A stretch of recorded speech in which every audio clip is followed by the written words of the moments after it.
Hello, guys. Welcome to Rex Arthur TV. This is the TV channel that discusses LGBTQ issues with an LGBTQ approach and an LGBTQ perspective in an LGBTQ plus planet. And today we want to discuss things in the umbrella of Rivers of Thought, Labo Fikir, watching what is happening in Britain and Europe with the Brexit crisis and what I'm calling the EU crisis. Of course, you have to understand something. I'm discussing this philosophically, disclaimer, this philosophically, because it has been so inundated with too much detail and too much confusion. I don't want to go into the nitty gritty. Confusion.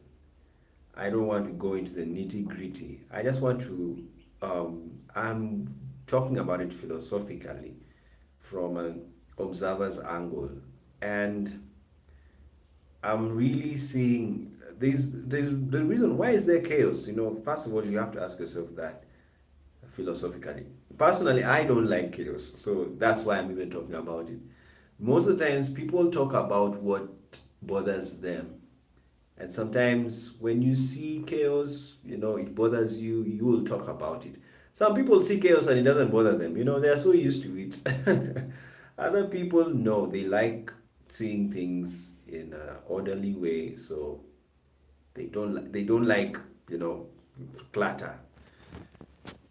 And so I was asking myself, why is there chaos in the UK and in Europe?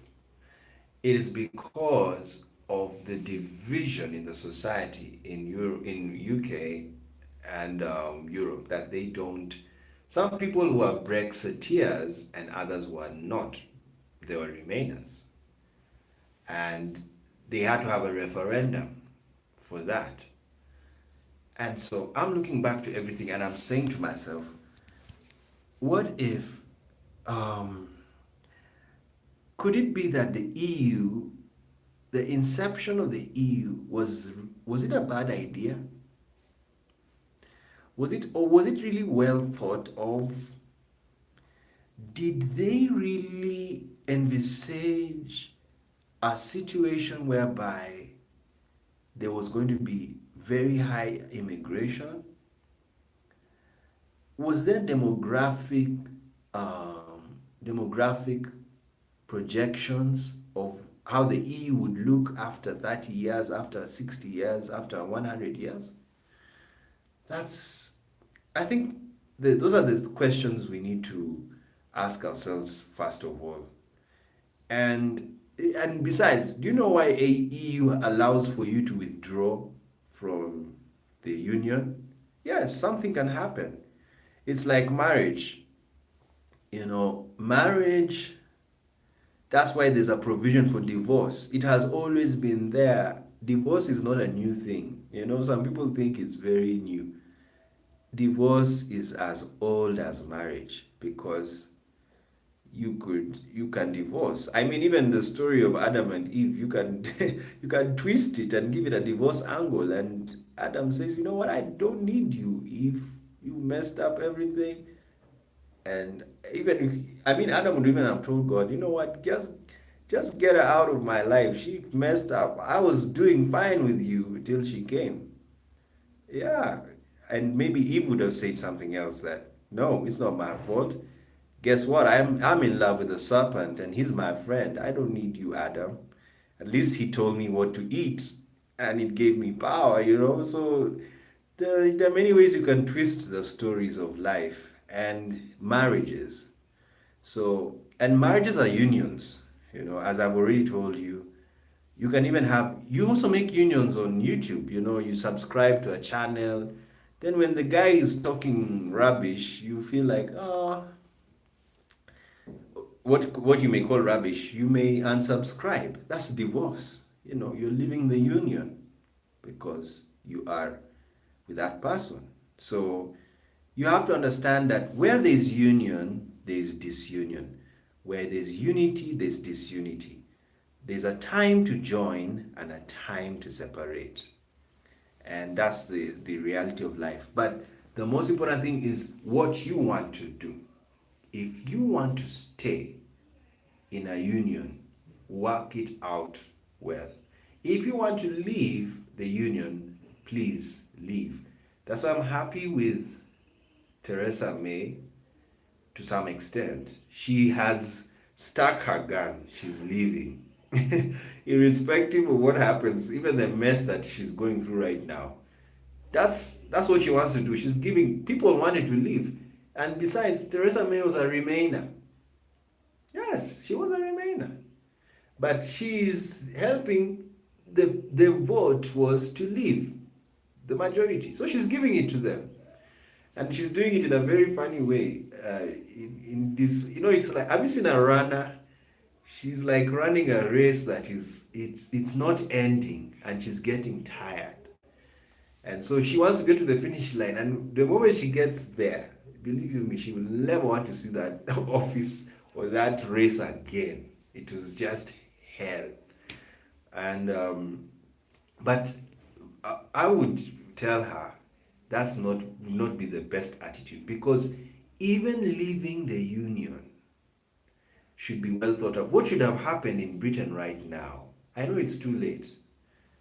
They should have, within this year, there could be a provision of a second referendum that is so much based on facts, that to see and measure and project the cost of leaving the EU against the cost of remaining in the EU. Because guess what? It's not only Britain that is thinking of leaving. Any country in the Union can leave. Even France, even Germany.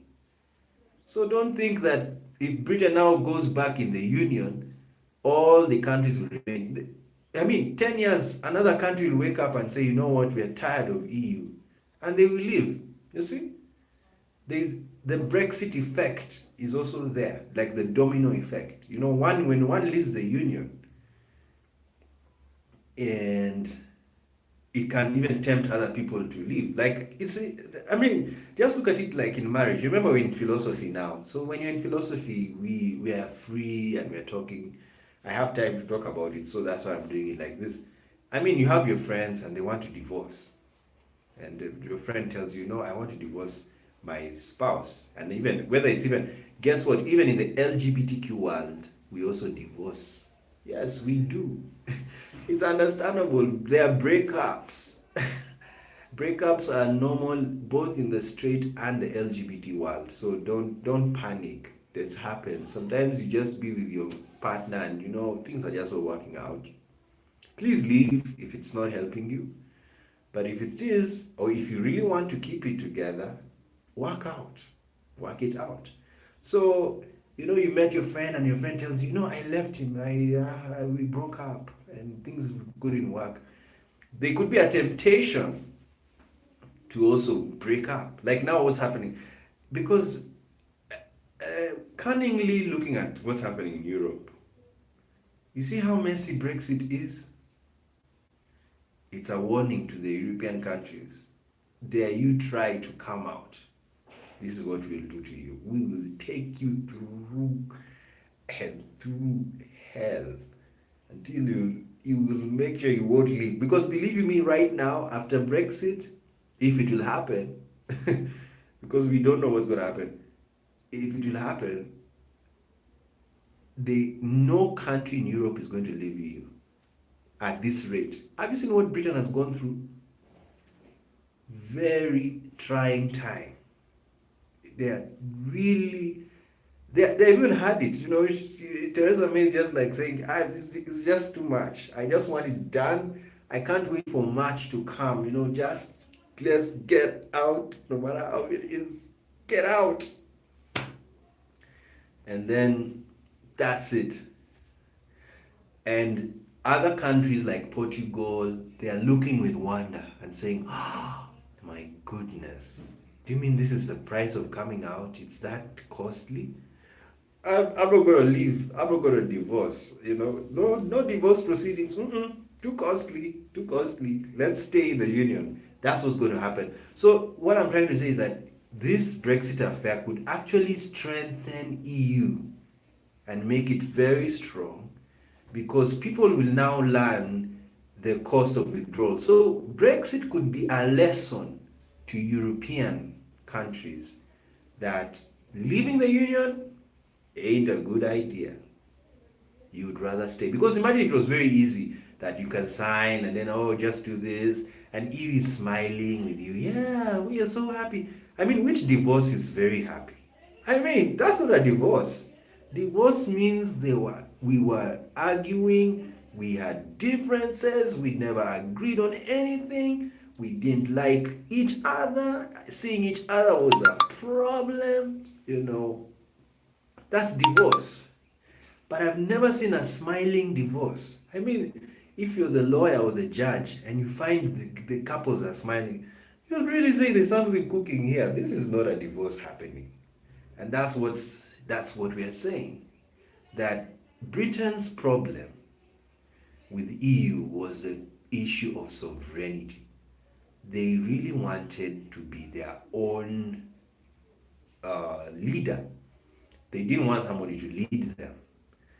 They value independence more than economic benefit because staying in EU helps the poor European nations more than the rich ones because the rich ones have to work for these ones. How many Britons have gone to live in Latvia? How many Britons have gone to live in Croatia? Tell me. Very few. Why? They are not up to date. They are not upstate. They are not state-of-the-art nations. But Britain is a state-of-the-art nation, economically, of course. Everything, and Britain has already exposed their grandeur with all of the Premier League and all of these things. So everybody looks at Europe, at Britain, and says, wow, look at those stadiums. Wow, look at those people. Wow, look at all this. And life is good. So what happens is Croatians run to Britain. It's like rural urban migration in Africa. There is more rural to urban migration in Africa than urban to rural. Reason? There is money in the urban. That's why it's weird to find somebody moving back to the rural. It's a bit weird because is money really there? I mean, is commerce really there? Is commercial activity really in the rural area? When you go to the rural areas, the commercial life is so weak. You don't even need money to survive. If you have land, you just plant food. Oh my goodness, why are you in the city? If you don't want money, you just eat and you stay. So that's what happens for people who go back to the rural. That's why most people who retire, they retire and go back to the rural areas whereby there's less commercial activity because their body is now tired. It cannot really do a lot of commercial work. So they are tired, so they go and stay in the rural areas. In the rural areas, you can just sell goats, fruits, vegetables. Yeah, very simple commercial transactions. They don't disturb you. But when you are in the city, oh my God, the transactions can turn your head upside down until you lose money in the process. So that's what happens when you have when you come to the city. You have to come with a very strong commercial mind because that's how you will survive in the city. It's a lot of cunning that's involved in it. And that's the same now with Britain. So Britain is what you call the urban center of Europe, and Croatia or Latvia or those small countries are the rural centers of Europe. Most of Eastern Europe is rural.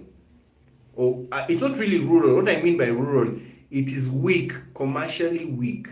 And then the Western European countries tend to be commercially strong. So what is happening is there is the eastern to the western migration that is higher than western to eastern migration. So what happened is Britain entered EU and was smiling, smiling, happy marriage. Oh, we're going to have Europeans coming here, we're going to make money. Then they realized something was going to happen. The Easterners were so many running to Britain. Do you know, just think of it. If Britain never put a fence, no, they didn't close the border at all. Like when Theresa May was the Minister of Home Affairs, if she was a liberal person, I'd say, come to Britain. There would be another problem right now because the problem would be implosion of the government services. They will have to tax people very high to keep the high population that was going to go, because everyone was running to Britain. Bulgarians, we are going to Britain. Croatians, we're going to Britain. Everything is nice. Everything. So you get more people on the NHS, and then you get more people in all the systems, and they just feel like, oh my God, we can't handle it. Because now, when there are more people, you need to hire more workers to serve these people, and that means wages will go up because you have more people in the population. So what is happening in Croatia and Latvia and Bulgaria? The population is becoming small. You see? So what does that mean? When the population in Bulgaria is becoming small, you will have to sack workers in Bulgaria because there is nobody you're working for. They are gone. Businesses in Bulgaria will have to become small because people are migrating. So this is a very big lesson, even for businesses. Even for businesses.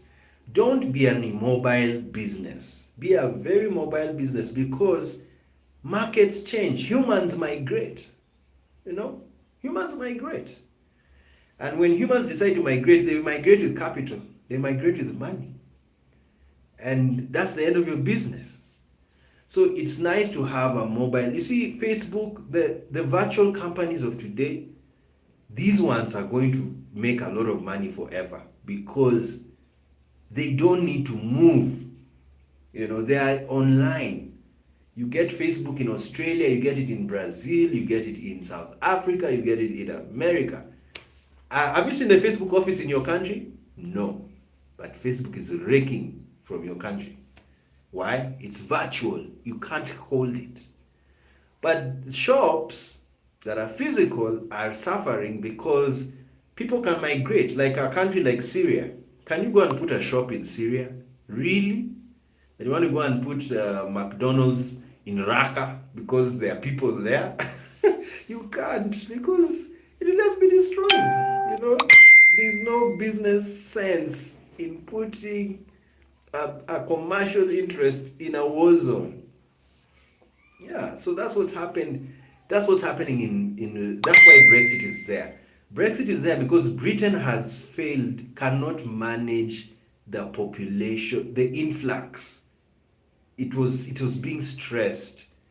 And one of my views to make EU better is this. To make EU better, develop Eastern Europe.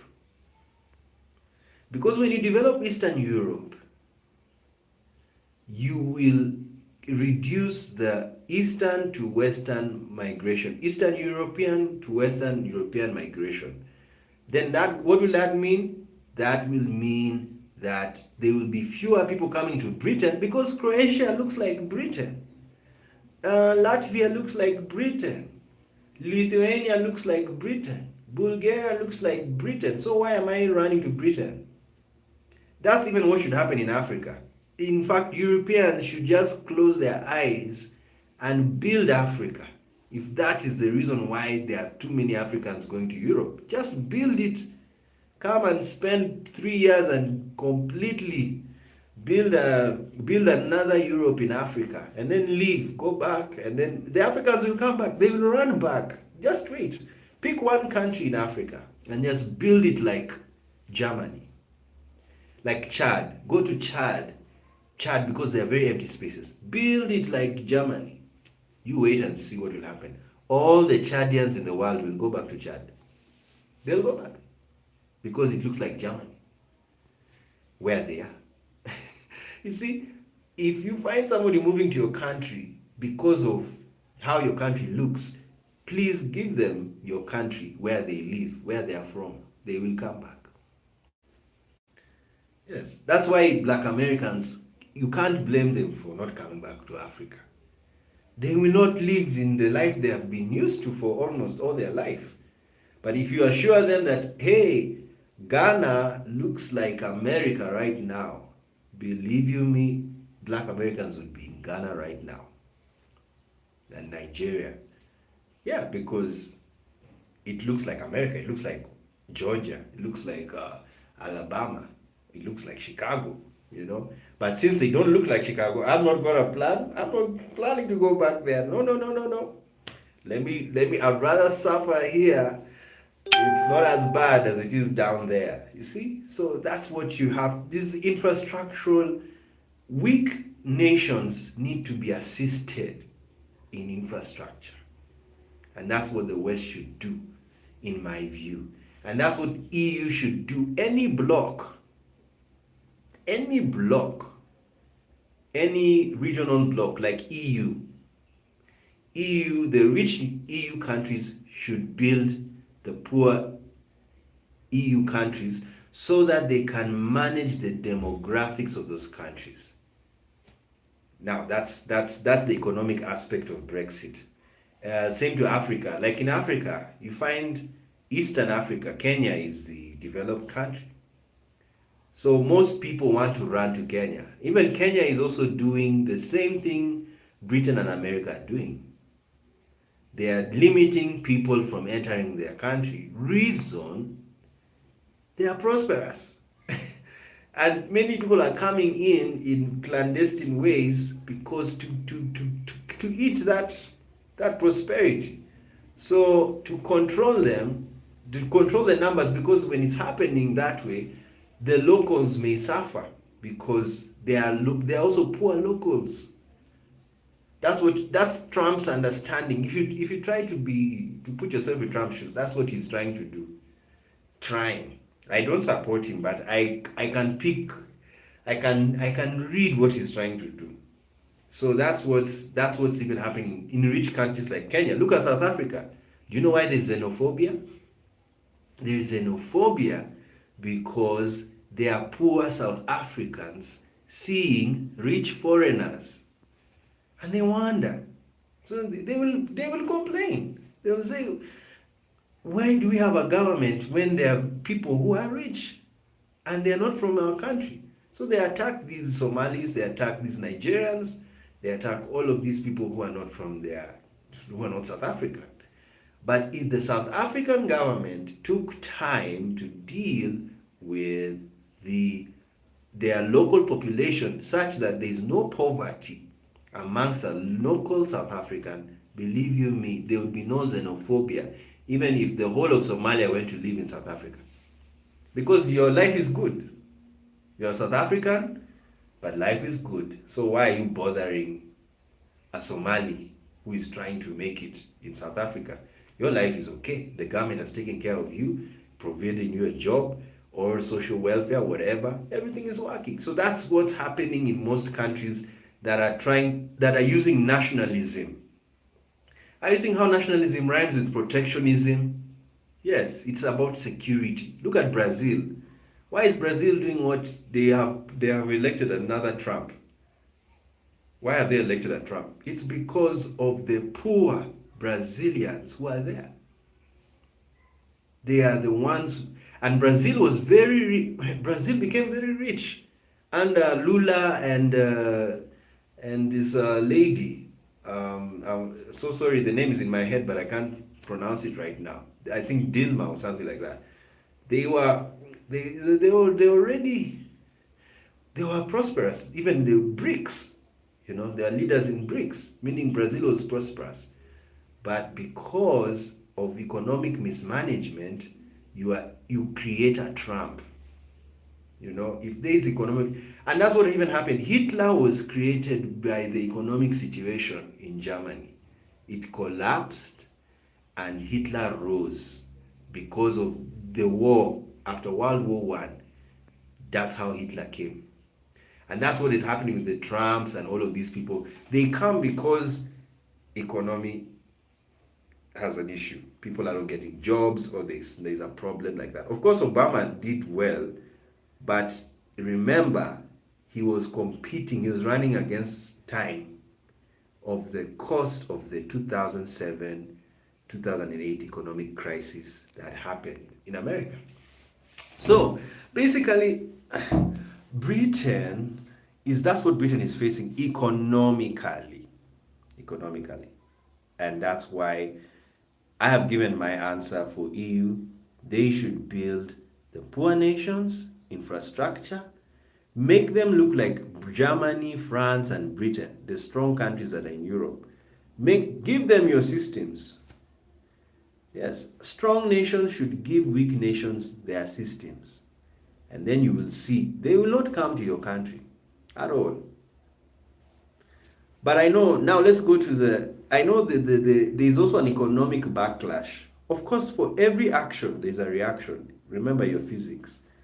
And the reaction could be, when you build strong nations, the world is so annoying. It's just so cyclic. When you make weak nations strong, they can also make you make losses, because they will now have their own companies to make things. So when they have their own companies to make things, they don't need you. That's the war of independence and dependency. Have you seen it in a family? When you now can take care of yourself, I mean, who needs the guy who is taking care of you? They don't need them. So they like people depending on them, because they know they can control them. They know how to control them. But when you're independent, they can't control you. And that's what's happening in Europe. If you build the Eastern Europe to such an extent that they become powerful economically, and they will be, because they have a small population.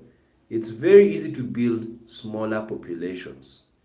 Large populations are harder to build, because you lose a lot of money. You use a lot of money to build a bigger population. That's why China has high poverty, even though it is a very rich country.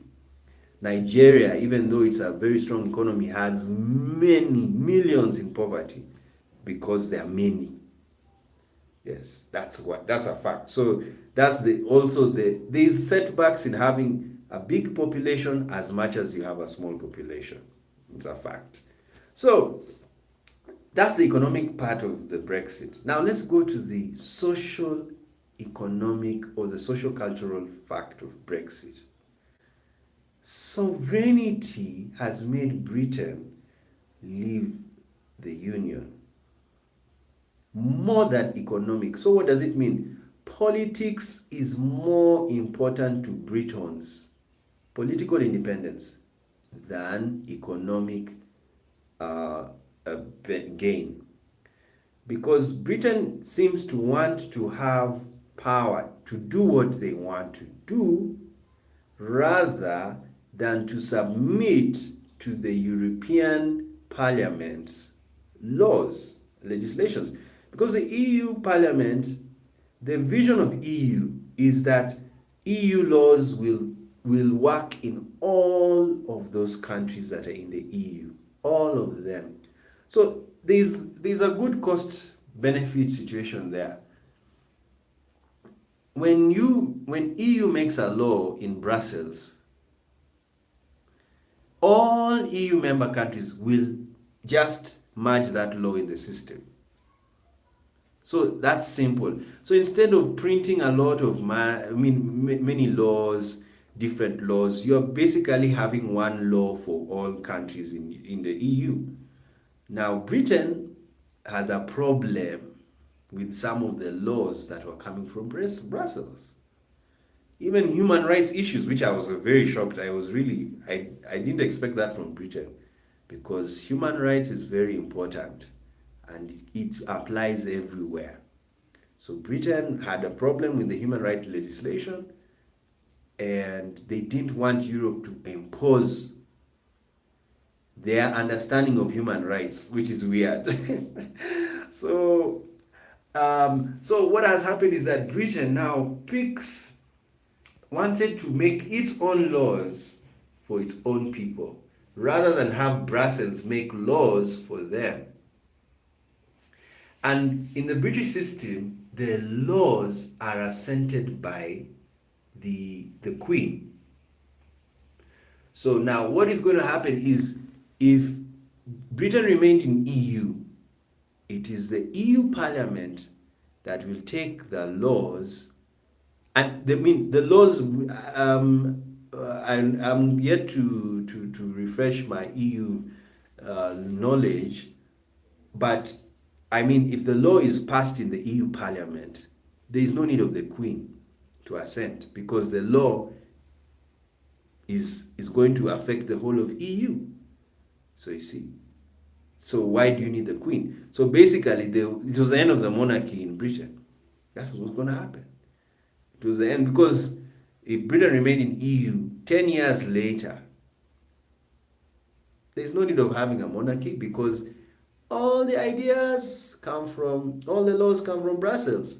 So Britain's understanding of politics is that we'd rather be sovereign and remain in this island than have Brussels control what is law, what is good and what is right, because that's what law is, defining what is good and what is bad. That's what law is. That's all law is. And so because of that, Britain left EU to set up, to define its own laws and to keep its sovereignty. And that's why Brexit went on the way it went on. So it's not even about economics, it's about they want to control their system by themselves. They don't need Europe to control them. And of course, it will cost them economically, because they're going to buy, when they buy things from Europe, the European things are going to cost. There will be more money involved, and of course, there's a game Britain is also playing. They know that if they know they're the exporters and the manufacturers of many things that Europe needs. So, if they remained in EU, they would not make enough profit, as they will when they have left the EU. Reason being, Britain makes the best, let's say, cars, or Britain makes the best electronics, and they have left the EU. So what does that mean? Britain is going to make money from all the EU because of duties. You see? So that's what they're doing. They're just leaving the union. It's a business game, and it makes sense.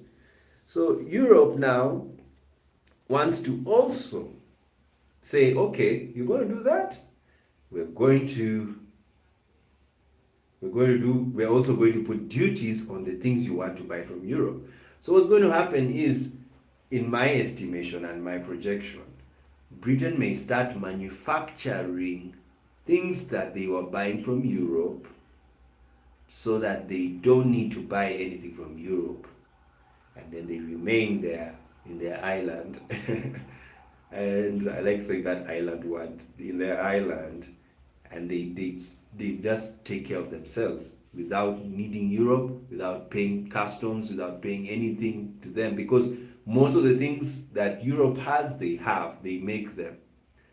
So there are many ways of dealing with it. One way would be even migration. If I was Theresa May, I would bring the best car makers from Germany and let them live in England, and we open a plant, and They will. What happens is we make German cars or in Britain, and so now there's no need of you paying taxes. What you call now, you'll have targeted immigration. That's what's happening in America. They're doing targeted immigration, specific immigration. When they want somebody who is a computer scientist that is good in AI, they bring him to the country. Rather than general immigration, like everybody come. No. Now they're doing specific. And this is what's going to happen to platforms like LinkedIn. They will be so specific that we are looking for a Botswanan IT specialist who is specialized in AI. So that's a specific job seeking, rather than what we have on LinkedIn right now. It's so general. Have you studied this and that? I mean, it's so general. It makes things very. It's not specific. But if you're specific that you want somebody from this country, because there is something we want in our company that can only be found in that country. So it is what you call specific employment, or what you call targeted. Now I'm calling it targeted immigration, whereby you only pick immigrants that you need to in a certain area, like what America is doing. You see, it's targeted immigration, so that they will now make their own things, and it's going to destroy balance of trade, because now you won't be importing. Importing will be less, and then if you're going to be exporting, you'll be exporting, so that now the balance of trade means you make more profits when you export, and you make more losses when you import. So when you reduce the importation, you will make more profits as a country. If you reduce your exports and you increase your imports, meaning you buy more, you will make more losses like a country. This is why Africa is in perpetual debt, because they import more. They import essentials rather than export essentials, because the only thing Africa exports majority in bulk is food, but they don't import hard machinery that is useful for building a country. Because imagine if a poor African country can also manufacture very good machines, they will not need to import from Europe. So what does that mean? They will have money. They'll have more money to build their country and to pay their debt. But because not only do they have high debt, they also have high imports. They import a lot. So that's how the money becomes small in Africa. That's why it's in perpetual debt. It has to really go through. Africa needs a transformation, especially in the manufacturing industry, so that Africans can now learn how to manufacture the things they import. Then they don't need to buy things from Europe. Of course, that will take very many years, maybe even 100 years from now, but that's where the world is going, at least for poor countries. As I've told you, the poor countries need to look like strong countries. And the more a poor country looks like a strong country, the more a poor country won't need a strong country. And what will happen is the strong country will reach a point of stagnation, because it will not sell the things it sells to the poor country anymore, because the poor country can make them. So that's what it is. So basically, that's why Britain wants to leave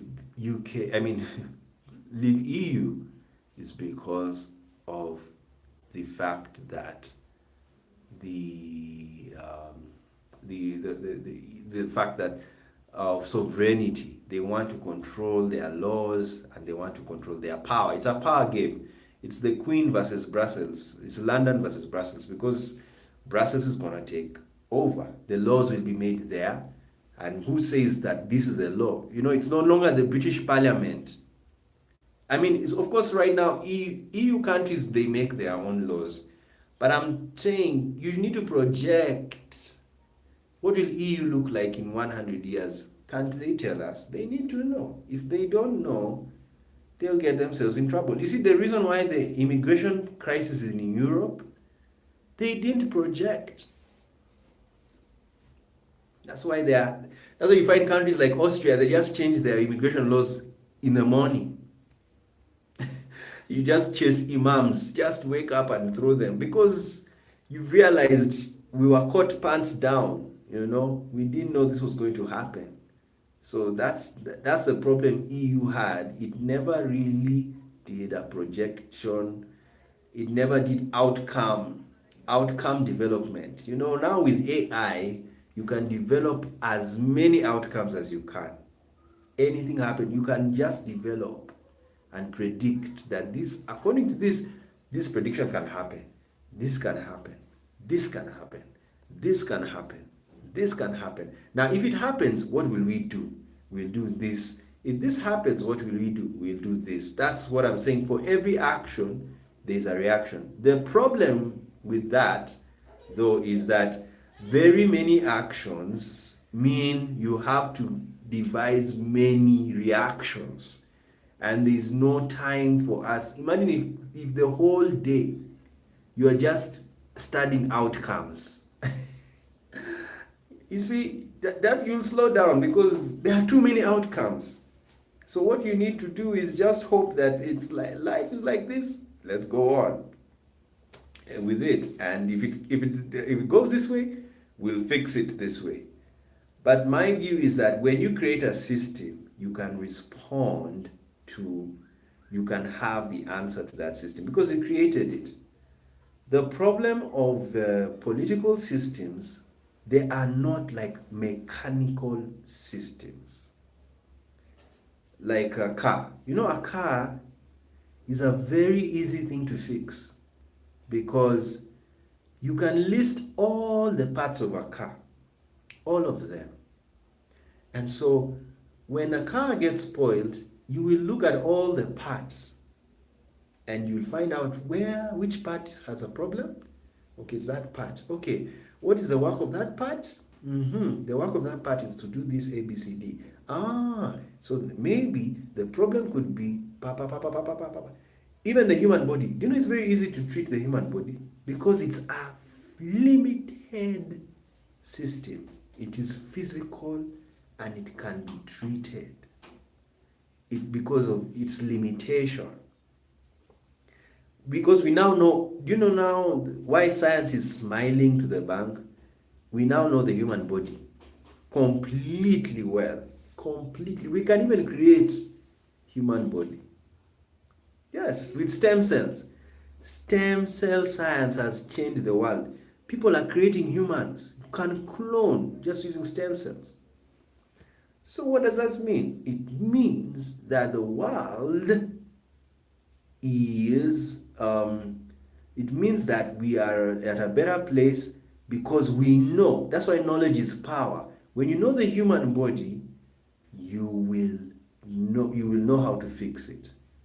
When you know the car, you will know how to fix the car. But now, the problem with political systems and laws is that they are so various. They are so diverse. Any idea can come. Like religion. Religion is even the worst system. Don't even try. You can create a religion out of anything. Anything. In fact, that's the hardest system to deal with. Because anything can be God. Even the star, a comet just fell recently in America. You can start a religion out of that. Yes. You're joking with religion. So it's so artistic. Religion, that's why when you study theology, it's Bachelor of Arts, or it's an arts subject. Yes, because arts are more diverse than sciences. Sciences are very fixed knowledge. Like when you're studying the car, it's the car, you know, it's a physical, it's material. Sciences deals with materiality, arts deal with immateriality. So because of that dealing with immateriality, anything goes in the art world. So that's why now when you're dealing with society, humans are not only scientists, they're also artists. So that's why even cheating and all of these deceptions and stealing, all of these things is art. It's art. It's art. It's not science. And the problem, that's what science always tries to stop the the artistic side of humanity. You know, we much as we are intersexual, we are also inter what do you call it, intersapiential, you know, wisdom, sapientia from Latin. We are also intersapiential, meaning we have our scientific side and we have our artistic side. Some people are more artistic than others. Others are more scientific than others. Others are balanced, scientifically balanced, and they have 50% science, 50% art. So that mix of people, I mean, having all those mixes of people, intersapientiality, like intersexuality, meaning we are both male and female, but it's just that some have more male hormones than female hormones, and others have more female hormones than male hormones. That's why there are women who can work with men in the building construction because they tend to have more testosterone than men, and that's why in the vice versa. So the same with artistic people, they have more arts in them, so they think like artists, and as I told you, they are so finite and infinite, and because of that there are problems because laws tend to limit, um, they try to limit. Oh my, it's too much. We're just anyway. It was a philosophy, so that's why we are talking like this. It's a philosophy time. Oh, I can see there's somebody there. This is Rivers of Thought, Lab of Fikir. So we are being philosophical. So I just wanted to conclude this video and say that this is what's happening in life generally, in the world. People are not sitting down to do a lot of projections, and it takes a lot of work and a lot of time to project. So Britain's leaving of EU is based on their projection, what they think is going to happen to their country in the next few years. And that's how they should do it. Every country should have projections of how they will. And not only that, and expect the unexpected. Because many things can happen. You know, you can be building a house today and an earthquake comes and the house collapses. So don't be shocked. Things can happen. So also in the life you're living, expect anything to happen to you. Anything can happen. So don't be so shocked when you see things are happening to you. So anyway, that's our discussion of what's happening in Britain right now. We are waiting to see. It's a lot of chaos, and even Europe. But as I've told you, you need to know. Let's recap. Let's summarize what we've said in this philosophical ranting. Number one, we have said Britain is leaving EU for economic reasons. That's number one. EU wants Britain to remain for economic reasons that benefit it. That's what you need to know. Secondly, Britain is leaving EU for political reasons, one of them being sovereignty and independence.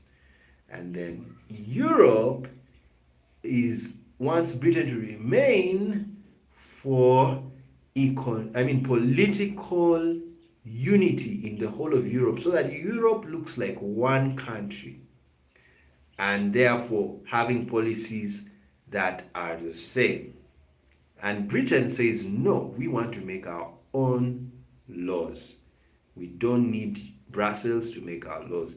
And Britain's problem is also very special because they have a monarchy that is working, a constitutional monarchy. And that's my assessment of what's happening in Europe. Now, secondly, all of these things happening in Europe is because of the clash of civilizations. You must understand what clash of civilizations means. It means instead of civilizations interacting with each other as friends, they are interacting with each other as enemies. And that is what has messed up the EU. And if Brexit is not dealt with very well, of course, I've told you, Brexit is already, the Brexit effect is causing European countries not even to attempt to leave EU, so they won't leave it. But the Brexit, what Brexit is doing is that it's making people think about immigration. Of course, we know immigration was one of the reasons why Brexit even happened. People were wondering what to do to the influx, and I've already told you why there are very many immigrants going to Britain. I mean, it's a good country, everything is working, so that's why they're going to get people. So Britain now, just because they are trying to balance their demographic books, so they've left to organize themselves and then to have a proper immigration system. Now, if they do that, what happens to a poor European country? You see, it won't develop because you can go to Britain. You don't need to remain in Croatia. So my answer to EU, please build the weak nations so that you can balance the demographic books in Europe. You will not need to take Syrians to Denmark. They can go to Latvia because Latvia looks like Denmark, because Lithuania looks like Denmark. Yes, that's my view. I mean, there's Azerbaijan and Tajikistan, all of these stands, they're there. Europe can go and build their, I know they sound tired giving aid to all of these countries, but they need to do infrastructural aid, physical aid. Yes, come there, build very nice housing units the way they are in Europe, get a fee from the government. That's what China is doing in Africa. China is doing a very strong job via infrastructure. Yes, because what Africa needs is not just money, it's infrastructure. That's why China is entering Africa. See, Europe wants to give you money, which is not bad. Money is the best, but the problem with money is, with money from Europe, there are conditions. You see, so that's where the problem is. They are telling you, we'll only give you money when you do so and so and so. China is saying, we're even coming to build for you the road. You want a road? We'll build it for you. And then you'll pay us back. And that's what Africa needs at that time. Because when you build a road, when you do physical work in a country, the people of that country will praise you for helping them. Because you've done a physical thing, they can see it. But money is very hidden. Nobody knows. I mean, you tell a common African that I make $1 billion, they just look at you and say, what's that? I mean, you can't blame them. They have not even seen 1 million, I mean $1,000. So when you tell them that $1 billion is missing, they are looking at you. And you can't blame them. But when you tell them the road, the bridge that is going to your village was built by China, then they will understand because it's physical. They don't need to know how much money it is that was used to build. They need to see the bridge. And you've won the election. You're a member of parliament, you'll go to back because China built for you.